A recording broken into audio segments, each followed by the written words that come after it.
नमस्कार, बहुत स्वागत है आप सबका एक बार फिर से हमारे यूट्यूब चैनल के ऊपर। आज के कार्यक्रम में हम एक 18 वर्ष नौजवान की जन्म कुंडली का विश्लेषण करने जा रहे हैं, जिन्होंने अपने बर्थ डिटेल्स हमारे साथ शेयर किए हैं और ज्योतिष के माध्यम से अपने जीवन से जुड़े हुए प्रश्नों के उत्तर जानना चाहते हैं और साथ ही साथ चाहते हैं कि मैं इनकी कुंडली का विश्लेषण करूँ। आगे बढ़ने से पहले हर बार की तरह आप सबसे निवेदन है, यदि अभी तक आपने हमारे चैनल को सब्सक्राइब नहीं किया है तो आप सब्सक्राइब कर दें और बेल आइकन को दबाना ना भूलें। साथ ही साथ यदि आप सब मुझसे कंसल्टेशन लेना चाहते हैं तो स्क्रीन के ऊपर दिए व्हाट्सएप नंबर के ऊपर आप मुझसे संपर्क कर सकते हैं। सीधे आ जाते हैं आज के विश्लेषण के ऊपर। इनके बर्थ डिटेल्स को आप सबों के समक्ष रख देता हूं। 2 मई 2004 को जन्म हुआ है इनका 3:15 दोपहर में और जन्म का स्थान है महाराष्ट्र। करियर के बारे में जानना चाहते हैं कि इंजीनियरिंग के फील्ड में जाना चाहिए या कोई और फील्ड मेरे लिए अच्छा है।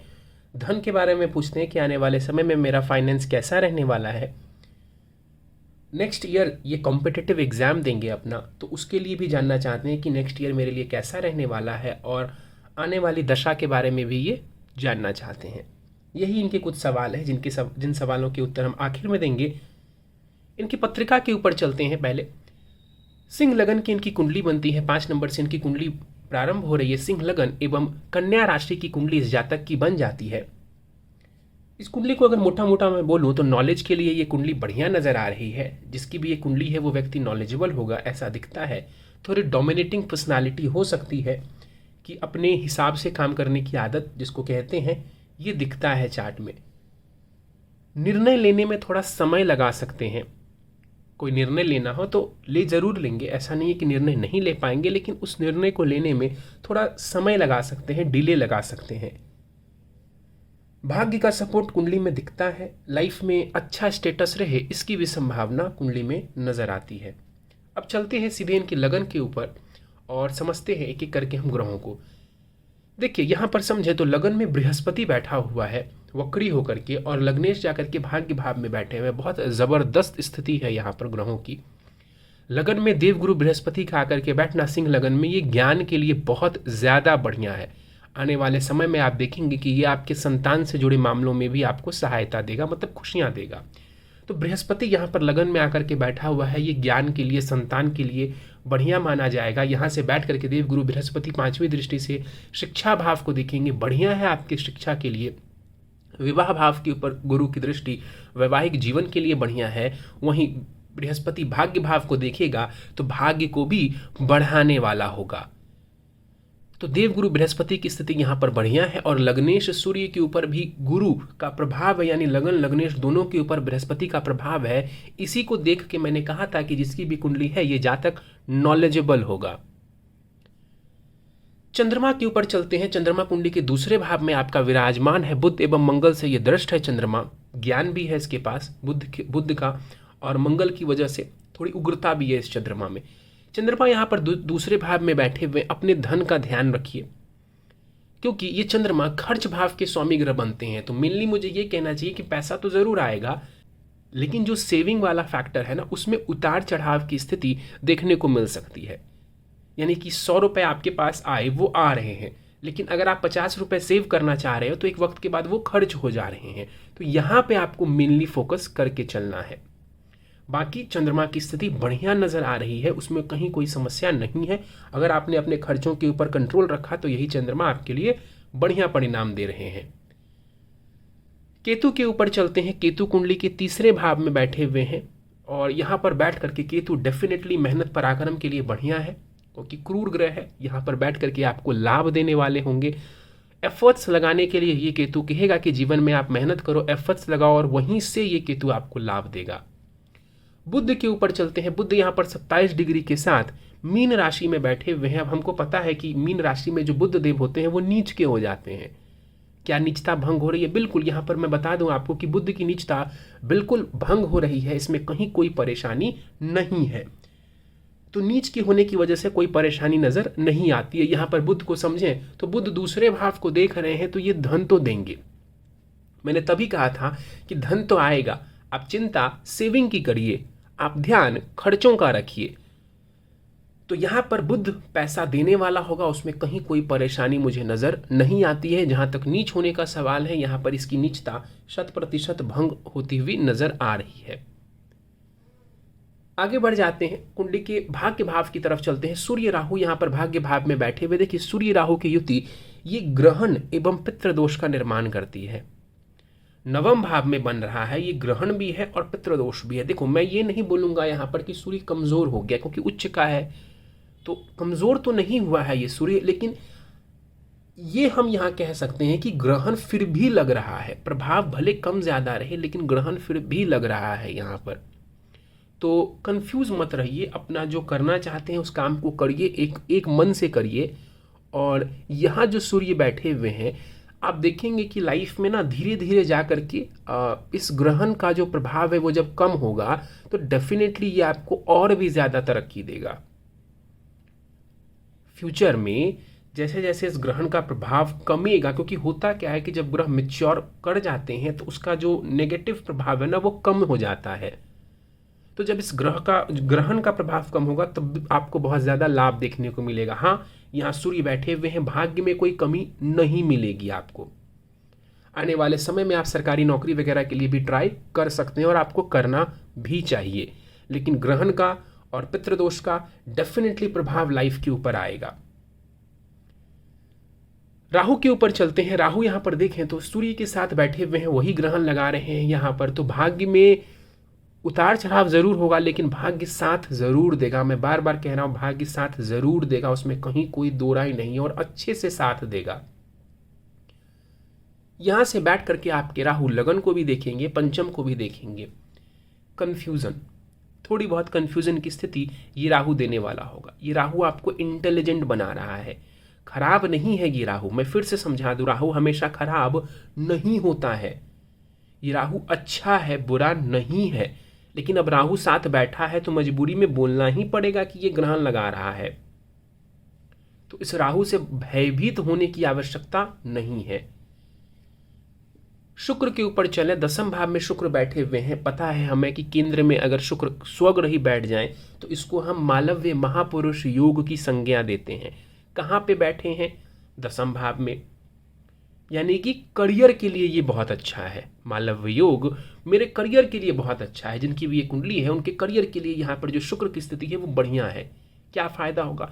करियर अच्छा हो, करियर में इनको अच्छा खासा लाभ मिले, क्योंकि मालव्य योग का मतलब ही होता है वो जो आपको भौतिक सुख देने वाला योग हो। बाकी जो महापुरुष योग होते हैं वो भले ही भौतिक सुख ना दे, लेकिन मालव्य योग का तो एक ही इंटेंशन है लाइफ में, भौतिक सुख। तो वो यहाँ पे नजर आ रहा है, करियर में नजर आ रहा है। तो इससे बढ़िया स्थिति और क्या होगी? तो करियर अच्छा दिख रहा है, बहुत बढ़िया दिख रहा है। मालव्य महापुरुष योग से आपको बहुत ज्यादा लाभ मिलेगा। पाप कर्तरी है दसम भाव में, अगर आप देखेंगे पाप कर्तरी लगा हुआ है। हो सकता है इनिशियल स्ट्रगल आए करियर में, लेकिन उससे कोई घबराने की या उससे कोई बहुत ज्यादा परेशानी आ जाएगी, ऐसा कुछ नहीं है। करियर में आप अच्छा करेंगे, ये यहाँ पे शुक्र बता रहे हैं। चौथे भाव के ऊपर शुक्र की दृष्टि, ये भी आपके लग्जरी के लिए, वाहन वगैरह के लिए बढ़िया है। वाहन का सुख यहाँ पर शुक्र दे देंगे आपको। थर्ड हाउस के भी स्वामी बनते हैं शुक्र, दसम में जाके बैठे हुए हैं। तो ऐसा नहीं है कि वो भागदौड़ नहीं देंगे, तो मेहनत तो आपको करनी ही है। 11वें भाव के ऊपर चलते हैं। शनि मंगल यहाँ पर हमको नजर आ रहे हैं कुंडली के 11वें भाव में। हमें पता है कि मंगल सबसे अच्छा ग्रह है इस कुंडली का और शनि सबसे बुरा। दोनों इकट्ठे 11वें भाव में बैठे हुए हैं। तो पहले तो यहां द्वंद्व होगा, यहां द्वंद्व होगा। मैं ग्रह युद्ध की बात नहीं कर रहा हूं, ग्रह युद्ध अलग चीज है। मैं कह रहा हूं द्वंद्व होगा, मतलब शनि अपने रिजल्ट देना चाहेगा, मंगल अपने रिजल्ट देना चाहेगा। तो यहां पर एक तो द्वंद्व की स्थिति है जो कि अच्छी नहीं है। शनि यहां पर आपके फाइनेंस के लिए बिल्कुल भी बढ़िया नहीं है। क्यों? क्योंकि एक तो वो यहां बुध के घर में बैठा है और बुध को भी वो पीड़ित कर रहा है, तो इनकम आने में डिले देगा। और अगर डिले नहीं दिया तो आप 100 रुपए डिजर्व करते हैं तो ये शनि 80 रुपए दिलवाएगा। ये शनि का काम है, ये शनि जरूर करेगा, इसमें कहीं कोई दो राय नहीं है। शनि की दशा लगी तो वहां पे ये रिजल्ट थोड़े से ज्यादा देखने को मिल सकते हैं। यहां से बैठ करके शनि कुंडली के लगन को देखेगा, पंचम को देखेगा और अष्टम भाव के ऊपर इसकी दृष्टि पड़ेगी। लगन के ऊपर शनि का पड़ना ये बढ़िया नहीं है। विलंब देना शनि का काम ही है। इस लगन में चूंकि वो अकारक ग्रह होते हैं तो ये भी बढ़िया नहीं माना जाएगा। पंचम भाव के ऊपर शनि की जो दृष्टि है, शिक्षा को लेकर के चिंता, शिक्षा को भी लेकर के की चिंता कि मैं ये करूँ कि मैं वो करूँ, या उसमें डिले की स्थिति। हाँ, टेक्निकल फील्ड में डेफिनेटली यहाँ पर शनि भी हेल्प करेंगे। यहाँ पर मैंने बता दिया अष्टम भाव के ऊपर बुध का देखना, शनि की दृष्टि का बुध के ऊपर पड़ना ये बुरा है। किस चीज के लिए? धन के लिए। मंगल के ऊपर चलते हैं। मंगल 11वें भाव में बैठा हुआ है। डेफिनेटली इन्होंने पूछा है कि चलित में वो दशम में जा रहा है। देखिए, मैं चलित इस्तेमाल नहीं करता हूं, उसका रिजल्ट देखने को नहीं मिलता है। मंगल की बात करें तो मंगल 11वें भाव में बैठा हुआ है। डेफिनेटली ये चाहेगा कि आपको पैसा मिले। इसकी दशा वगैरह चली, अंतरदशा चली तो पैसा डेफिनेटली ये आपको दिलवाएगा, इसमें कोई दो राय नहीं है। यहाँ से बैठ करके ये धन भाव को देख भी रहे हैं। देखिए, मंगल एक लाभ भाव में बैठा है और धन भाव को देख रहा है। जहां मैंने शनि के लिए क्या कहा था आपको कि ये बुरा इसलिए है क्योंकि ये भाव को भी और भावेश को भी खराब कर रहा है। अब मैं बोलूंगा मंगल के लिए कि मंगल एक राशि में बैठा है, एक घर में बैठा है धन के, और दूसरे धन के घर को देख रहा है। यानी दोनों ऑपोजिट काम कर रहे हैं। आप ध्यान से समझिए, शनि कह रहा है कि पैसा तो मैं डिले से दूंगा, कम दूंगा। मंगल कह रहा है मैं तो दे के रहूंगा। ठीक है, तो मंगल की स्थिति यहाँ पर बढ़िया है। ये आपको बहुत सपोर्ट करने वाले होंगे। इनकी दशा वगैरह चलती है तो धन के लिए कोई चिंता करने की आवश्यकता आपको नहीं पड़ेगी। दृष्टि इनकी यहाँ पड़ेगी, एजुकेशन के लिए बढ़िया है। टेक्निकल फील्ड में ये आपको सपोर्ट देंगे। छठे भाव के ऊपर मंगल की दृष्टि, ये भी आपके लिए बढ़िया है। रोग वगैरह में आपकी रक्षा करने का काम करेंगे ये मंगल देवता। कोई बीमारी वगैरह होती है तो उससे जल्दी रिकवर कर जाएं, मंगल यहाँ पे लाभ देंगे। शत्रुओं का नाश करने वाले होंगे ये मंगल। कंपटीशन में सफलता दिलवाने वाले होंगे ये मंगल। तो ये स्थिति बढ़िया नजर आ रही है मंगल के द्वारा। चूंकि मंगल इस कुंडली में कारक ग्रह बनते हैं तो इतना कोई सोचने वाली बात ही नहीं है कि मंगल जहां बैठा है, जहां देखेगा, उन सभी जगहों पे मुझे लाभ ही लाभ मिलेगा। चलिए, दशाओं के ऊपर हम चलते हैं, फिर आपके प्रश्नों को लेंगे। राहु की महादशा चल रही है जो कि 5 जून 2035 तक रहेगी, तो अभी लंबा समय है राहु की महादशा को खत्म होने में। राहु में बृहस्पति चल रहा है जो कि जस्ट अब खत्म होने ही वाला है 12 जुलाई को। उसके बाद राहु में शनि की अंतर्दशा आपको चलेगी जो कि 18 मई 2025 तक रहेगी। राहु में शनि, ये समय कैसा होगा अगर मुझे बताना हो तो मैं बोलूँगा कि ये जीवन में परिवर्तन की ओर इशारा कर रहा है। भाग दौड़ होगा, जीवन में चेंजेस देखने को मिलेंगे। चेंजेस होंगे आपकी लाइफ में इस दौरान, और इसी चेंज से लाभ की स्थिति भी जनरेट होती हुई मुझे दिख रही है। हाँ, टेंशन रहेगा, दौड़ भाग रहेगी, थोड़ा सा मेंटल फ्रस्ट्रेशन रह सकता है, तो इन चीज़ों को आपको डील करना होगा। बट हाँ, ये समय बुरा नहीं है। प्रश्नों को ले लेते हैं। इन्होंने करियर को लेकर के पूछा है, इंजीनियरिंग का फील्ड या कोई और फील्ड मेरे लिए कैसा रहने वाला है। इंजीनियरिंग का फील्ड बढ़िया है आपके लिए, उसमें कहीं कोई दो राय नहीं है। आगे जा कर के आप गवर्नमेंट एग्जाम वगैरह की भी तैयारी कर सकते हैं, बट फिलहाल के लिए इंजीनियरिंग के फील्ड में जाना आपके लिए बढ़िया दिख रहा है, क्योंकि शनि मंगल का प्रभाव बहुत ज़्यादा है आपकी कुंडली के ऊपर और आपके शिक्षा भाव के ऊपर भी। शुक्र दशम में बैठे हुए हैं, इसी को देख के मैंने कहा था जिस भी फील्ड में जाएंगे करियर मुझे बढ़िया दिखता है इनिशियल स्ट्रगल के बावजूद। फाइनेंस मेरा, हाँ, आगे जा करके आप किसी गवर्नमेंट, अगर मन हो आपका तो गवर्नमेंट एग्जाम की तैयारी कर सकते हैं और उसमें भी आपको सफलता मिल सकती है। फाइनेंस कैसा रहेगा? देखिए, खर्चों का आप कंट्रोल रखिए, पैसा का आना जाना लगा रहेगा, पैसा नहीं आएगा ऐसा नहीं है। धन का आना तो तय है, जो सेविंग आप करेंगे उसमें उतार चढ़ाव दिखता है, तो उसके लिए ही मैंने आपको बोला कि इन्वेस्टमेंट कर दीजिए। आप कहीं इन्वेस्टमेंट आप कर सकते हैं, या आपके पास जितने पैसे आ रहे हैं वो आप पैसे किसी और को दे दीजिए रखने के लिए, अपने माता पिता को दे दीजिए, तो उससे भी आपको लाभ हो जाएगा। जो पैसे आपने मेहनत से अर्जित किए हैं वो सेव आपके रह जाएंगे। इसके बाद इन्होंने पूछा है, बुध का नीच भंग हो रहा है? बिल्कुल हो रहा है। अगले वर्ष कॉम्पिटिटिव एग्जाम के लिए ये जा रहे हैं, तो ये साल कैसा रहेगा? अप्रैल 2023 से बढ़िया रहेगा, कोई दिक्कत नहीं है।